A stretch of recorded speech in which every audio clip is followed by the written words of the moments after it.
রাজনৈতিক দলগুলোর মধ্যে ৭২-এর আওয়ামী লীগের যে সংবিধান রয়েছে সেটার প্রতি তাদের পিরিত জেগে উঠেছে। যদি এত ভালোবাসা থাকে তাহলে মুজিবকে আপনারা কেন জাতির পিতা মেনে নিচ্ছেন না?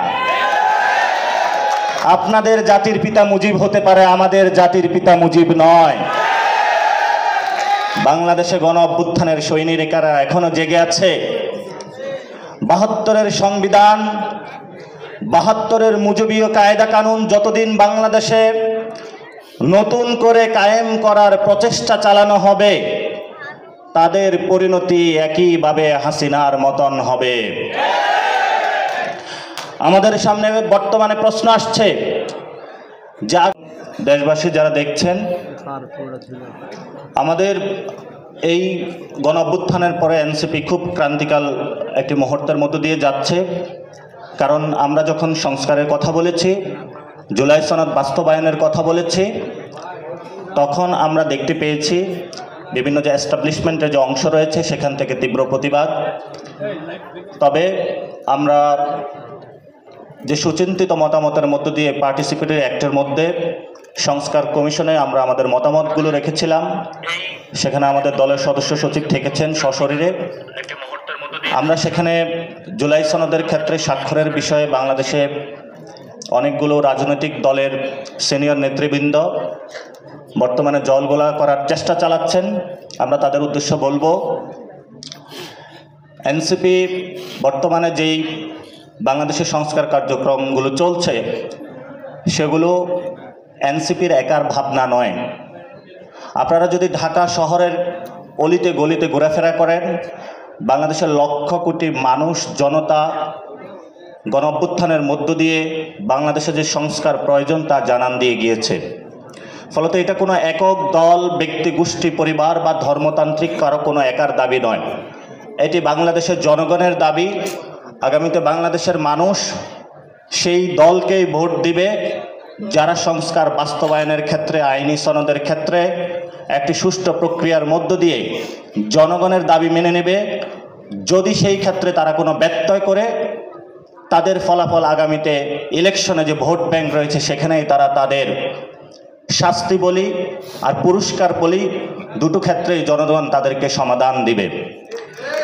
এই জন্য আমরা এনসিপির পক্ষ থেকে যখন সংস্কার কার্যক্রম শেষ হয়েছে, কনসেনসাস কমিশন একটি পর্যায়ে আসলো, সকল দল মিলে অনেকগুলো বিষয় আমরা ঐক্যমত হলাম। রাজনৈতিক দলগুলো জুলাই সনদের আইনি ভিত্তি কী হবে তা ব্যতীত যখন সাইন করতে পার্লামেন্টের সামনে গিয়েছিল, আমরা সেখানে জনগণের পক্ষে দাঁড়িয়ে বলেছিলাম, সাইন আমরা তখনই করব জনগণের অধিকার যখন আমরা আইনিভাবে বুঝে পাব।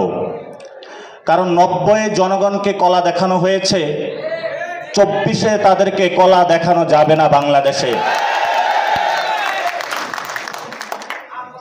বর্তমানে রাজনৈতিক দলগুলোর মধ্যে ৭২-এর আওয়ামী লীগের যে সংবিধান রয়েছে সেটার প্রতি তাদের পিরিত জেগে উঠেছে। যদি এত ভালোবাসা থাকে তাহলে মুজিবকে আপনারা কেন জাতির পিতা মেনে নিচ্ছেন না? আপনাদের জাতির পিতা মুজিব হতে পারে, আমাদের জাতির পিতা মুজিব নয়। বাংলাদেশে গণ অভ্যুত্থানের সৈনিকেরা এখনো জেগে আছে। ৭২-এর সংবিধান, ৭২-এর মুজিবীয় কায়দা কানুন যতদিন বাংলাদেশে নতুন করে কায়েম করার প্রচেষ্টা চালানো হবে, তাদের পরিণতি একইভাবে হাসিনার মতন হবে। আমাদের সামনে বর্তমানে প্রশ্ন আসছে যে আগামী রাজনৈতিক জোট গঠনে আমরা কোন দিকে যাব। আমরা বলি যে জনগণ সংস্কার চায়। জুলাই সনদের আইনি ভিত্তিতে বাংলাদেশে নতুন একটি সংস্কার প্রক্রিয়ার মধ্য দিয়ে যারা যাবে আমাদের আগামীর জোট তাদের সাথেই হবে। এই ক্ষেত্রে যদি জামায়াত ইসলামী এগিয়ে আসে তাহলে আমরা দুপা এগিয়ে যাব, যদি বিএনপি এগিয়ে আসে তাহলেও আমরা দুপা এগিয়ে যাব। আগামীর সংসদ কেমন হবে, ইন্টারন্যাশনাল কমিউনিটি থেকে বাংলাদেশের জনমানুষের সবার চোখ তাকিয়ে আছে এইদিকে। সেখানে আমাদের এনসিপির নীতি হলো আগামীর পার্লামেন্টে আমরা জাতীয় পার্টি এবং আওয়ামী লীগের কোনো প্রতিনিধি দেখতে চাই না। জাতীয় পার্টি এবং আওয়ামী লীগ মুক্ত একটি সংসদ চাই। এটার জন্য এই ভোট ব্যাংকে এনসিপি কাজ করে যাবে।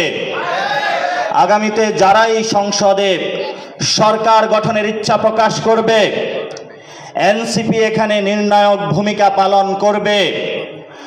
আর আগামীর এই যে ভোট ব্যাংকে একটি নীরব বিপ্লব হবে, ভোট ব্যাংকের মধ্য দিয়ে আমরা আগামী সপ্তাহের মধ্যেই আমাদের প্রার্থিতা কার্যক্রম শুরু করে দিব। তবে এক সপ্তাহের মধ্যেই কনসেনসাস কমিশন থেকে রাজনৈতিক দল, সিভিল সোসাইটি যারা রয়েছেন, আমরা তাদেরকে আবেদন জানাবো যে জুলাই সনদের আইনি প্রক্রিয়ার আপনারা একটি রোড ম্যাপ দিন। আমরা একটি রোড ম্যাপ দিয়েছি। আমরা বলেছি এটা কোনো প্রজ্ঞাপন হতে পারবে না, কোনো অধ্যাদেশ হতে পারবে না, এটা অবশ্যই বাংলাদেশে জুলাই সনদের আদেশ হতে হবে।